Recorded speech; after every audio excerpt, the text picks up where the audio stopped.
the United States and China have agreed on a framework for a new trade deal ahead of an expected meeting between President Donald Trump and Chinese President Xi Jinping later this week.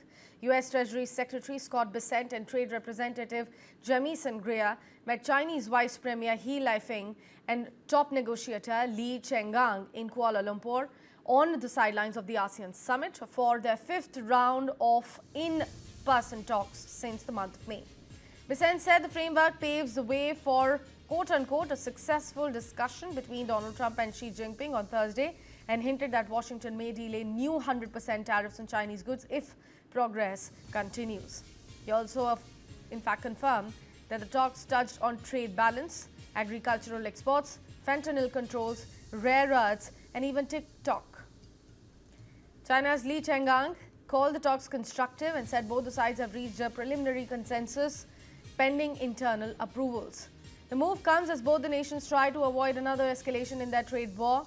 The current truce, first agreed in May, is due to expire on November 10th, but U.S. officials say an extension on it is also possible. Donald Trump, now in Malaysia on the first leg of his 5-day Asia tour, struck an optimistic tone, saying, "I think we are going to have a deal with China." Now, if all goes as planned, Donald Trump and Xi are expected to meet face-to-face in South Korea on October 13th.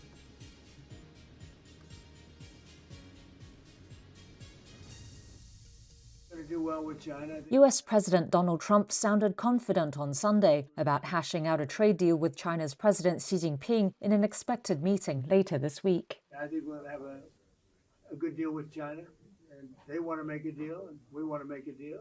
His optimism came after the US and China's top economic officials wrapped up talks on a positive note on the sidelines of the ASEAN summit in Malaysia.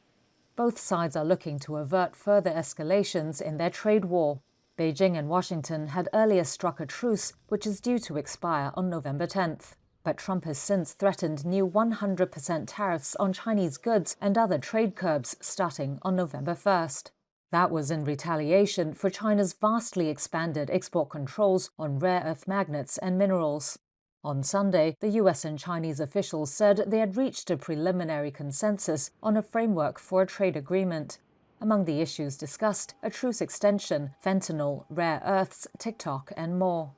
Trump's 5-day Asia tour is expected to end with a face-to-face with Xi in South Korea on October 30th, although, as of the Sunday talks, Beijing had yet to confirm the meeting. At the summit of Southeast Asian nations, Trump pledged his country's support for the region, which is among the hardest hit by US tariffs. The United States is with you 100%.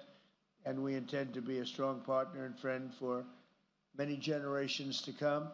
It's the golden age of America, golden age of the United States. Together we'll create incredible prosperity for the nations on both sides of the Pacific Ocean. He signed a flurry of trade and critical mineral deals, including with Malaysia, Thailand, Cambodia, and Vietnam, which pledged to remove trade barriers and provide preferential market access to various US goods. Trump also oversaw the signing of an expanded ceasefire deal between Thailand and Cambodia. The Kuala Lumpur Peace Accords, good name. The US president had backed Malaysia's mediation efforts and helped broker an end to the 5-day conflict in July. In calls to the then leaders of the two countries, Trump warned them to stop the fighting, their worst in recent history, or risk their trade talks with Washington being put on hold.